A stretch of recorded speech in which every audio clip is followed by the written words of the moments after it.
Ang M1911A1 caliber .45 pistol, isang walang hanggang alamat sa iyong mga kamay. Mga sundalo, ngayon ay sinisiyasat natin ang puso ng isang tunay na icon ng baril, ang M1911A1 .45 caliber pistol. Ang maalamat na sidearm na ito, na may palayaw na 45, ay may makasaysayang kasaysayan na sumasaklaw sa mahigit isang siglo. Nakikita ito ng pagkilos sa hindi mabilang na mga salungatan, mula sa mga trench ng World War I hanggang sa mga modernong larangan ng digmaan, at nananatiling simbolo ng firepower at pagiging maaasahan ng Amerika. Ngunit bakit ang M1911A1 ay iginagalang ng mga sundalo at mahilig sa armas? Isang mas malapit na pagtingin sa M1911A1. Caliber, ang M1911A1 ay nagpapaputok ng makapangyarihang .45 ACP, Automatic Colt Pistol, round, isang malaking kalibre na cartridge na kilala sa lakas ng paghinto nito at kakayahang man-neutralize ang mga pagbabanta ng epektibo. Action, ang semi-automatikong pistol na ito ay nagpapatakbo sa isang maikling prinsipyo ng pag-urong. Pagkatapos ng pagpapaputok, ang bar aisles at slide ay umuusad ng magkasabay sa loob ng maikling distansya, pagkatapos ay ang bar aisles ay nagbubukas at humihinto habang ang slide ay nagpapatuloy sa kanyang likurang paglalakbay. Ang pagkilos na ito ay naglalabas ng ginastos na pambalot, inihahagis ang martilyo, at pagkatapos ay naglalabas ng sariwang pag-ikot mula sa magazine habang ang slide ay bumalik sa orihinal nitong posisyon. Magazine, ang single-stock magazine ng M1911A1 ay mayroong 7 round ng .45 ACP ammunition na nagbibigay ng magandang balanse sa pagitan ng firepower at concealability. Ang magazine release button ay maginhawang matatagpuan sa kaliwang bahagi ng frame na nagbibigay daan para sa mabilis at madaling pag-reload. Grip safety, ang isa sa mga natatanging tampok ng kaligtasan ng M1911A1 ay ang kaligtasan ng grip na matatagpuan sa backstrap ng grip. Ang pistol ay hindi magpapaputok maliban kung ang kaligtasan ng pagkakahawak ay na-depress ng kamay ng taga-baril na pumipigil sa hindi sinasadyang paglabas. Manual safety, bilang karagdagan sa kaligtasan ng grip, ang M1911A1 ay mayroon ding manual thumb safety lever sa kaliwang bahagi ng frame. Kapag nakatutok, hinaharangan nito ang gatilyo at sinira na pinipigilan ng baril na pumutok kahit na ang martilyo ay nakakak. Trigger, ang M1911A1 ay kilala para sa kanyang malutong, single-action na trigger pull na nag-aambag sa kanyang katumpakan at kadalian ng paggamit. Higit pa sa mga pangunahing kaalaman, mga karagdagang tampok. Sights, ang M1911A1 ay karaniwang nagtatampok ng front blade sight at rear notch sight na simple ngunit epektibo para sa pagpuntirya. Ang ilang mga modelo ay maaaring may mga adjustable na tanawin para sa higit na katumpakan. Hammer, ang panlabas na hammer ng M1911A1 ay nakikita at maaaring i-cock ng mano-mano na nagbibigay daan para sa single-action na pagpapaputok. Frame, ang frame ng pistol ay tradisyonal na gawa sa bakal na nagbibigay ng tibay at solidong pakiramdam sa kamay. Slide serrations, ang slide ay may mga serrations sa likuran at harap na nagbibigay ng secure na grip para sa pagmamanipula ng slide kahit na sa basa o madulas na mga kondisyon. Ang M1911A1 ay ginagamit pa rin ng Armed Forces of the Philippines at sikat na sidearm para sa mga sibilyang show owners sa buong mundo dahil sa pagiging maaasahan, katumpakan, at lakas ng paghinto nito. Ito ang mga katangian ng caliber 45 M1911A1. Caliber .45, M1911 at saka M1911A1.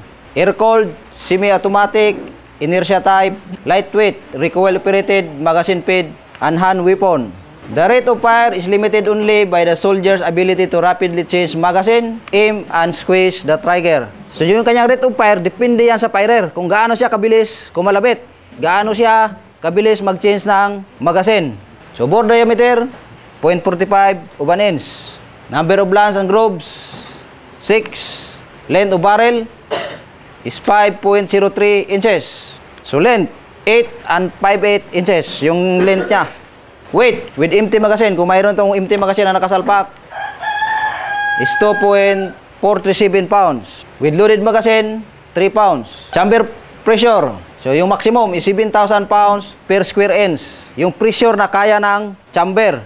So kung ikuha nyo ito ng mga reload, pag nag-overload yon na hindi na makakaya, lampas siya ng 17,000 pounds per square inch, maaaring sasabog tong chamber niya. Kasi yan ang pinaka-maximum niya. Muzzle velocity, yung bilis ng bullet paglabas niya dito sa muzzle. 830 feet per seconds, yung kanyang bilis. Maximum range, yung naaabot is 1,500 meters. Maximum effective range, 50 meters. yung talagang nakaka-produce siya ng casualty. Ito ang mga hakbang para i-disassemble at i-assemble ang caliber 45 M1911A1. The weapon, titingnan yung chamber, then close, safety. So pwede ka nang mag-umpisa. So press the recoil spring plug. Then iikutin clockwise yung kanyang barrel bushing. So makukuha mo na tong recoil spring plug.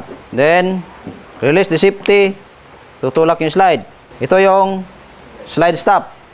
Recoil spring and guide. Barrel bushing. Barrel and the slide. So ngayon, dito tayo sa trigger mechanism. So ito yung kanyang mainspring pin. So kailangan nyo lang idiin ito ng kunti.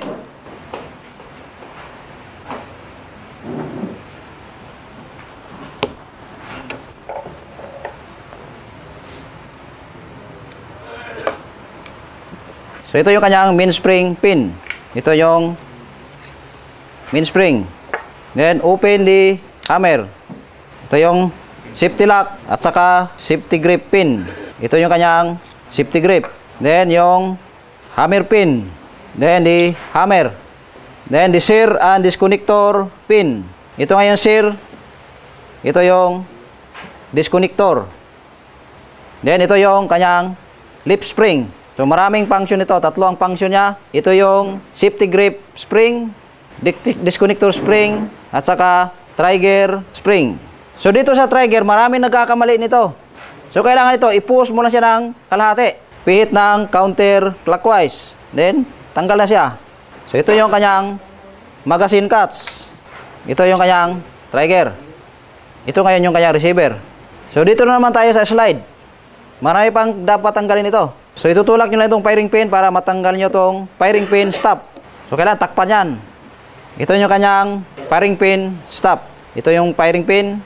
Then ito yung kanyang extractor. Kailangan ito naka-align.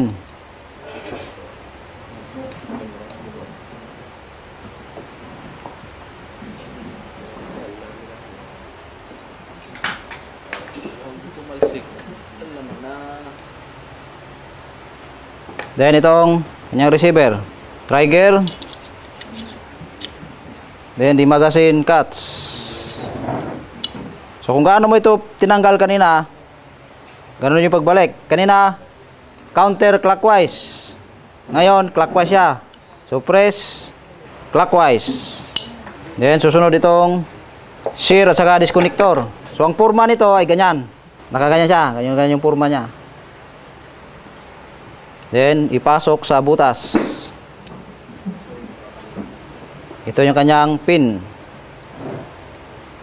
So yung pin niya dapat dito lagi nag-umpisa sa left side.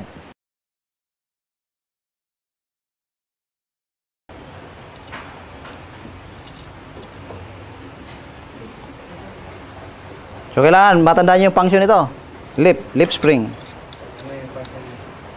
So itong sa gilid, sir, dapat nakapatong siya sa shear. Yung sa gitna, nakapatong siya sa disconnector. Tapos yung isa, dito sa grip. So para hindi siya magalaw, pwede mo nang ikabit itong mainspring. Iipit mo lang siya. Para hindi na magbago yung kanyang posisyon. Lagay nyo itong safety grip. Kailangan marinig nyo yung tunog ng spring.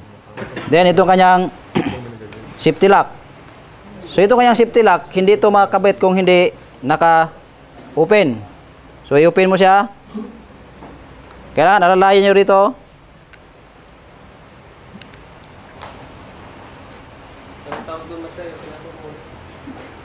Yung plunger yun, sir. Plunger ng safety lock.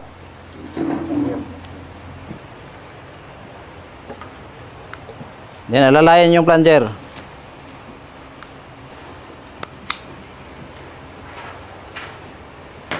Then release the safety.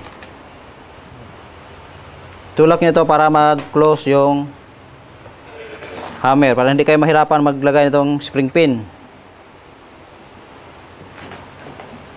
Itong mainspring, meron itong kanal na maglalak siya sa gitna.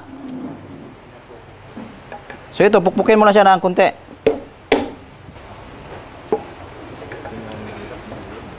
Then itong kanyang slide. barrel, barrel bushing,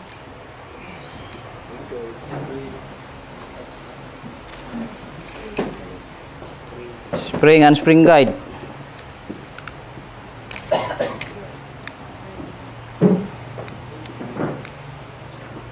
Ini kanyang slide stop. So, ganoon nyo lang siya. Basta galaw-galawin nyo siya ganyan, magtatapat na yan sila, yung mga butas na yan.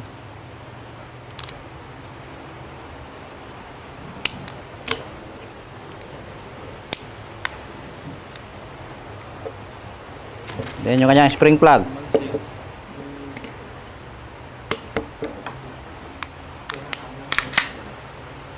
Then conduct functional test. Cock, squeeze, then release.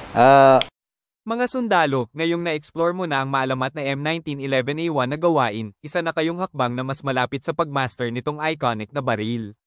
Tandaan, ang sandata na napapanatili ng maayos ay isang maasahang sandata. Ang mga kasanayang natutunan mo ngayon ay hindi lamang titiyakin na ang iyong M1911A1 ay gumagana ng walang kamali-mali ngunit magbibigay din sa iyo ng kumpiyansa na pangasiwaan ito ng may katumpakan at autoridad. Ngunit ang iyong paglalakbay ay hindi nagtatapos dito.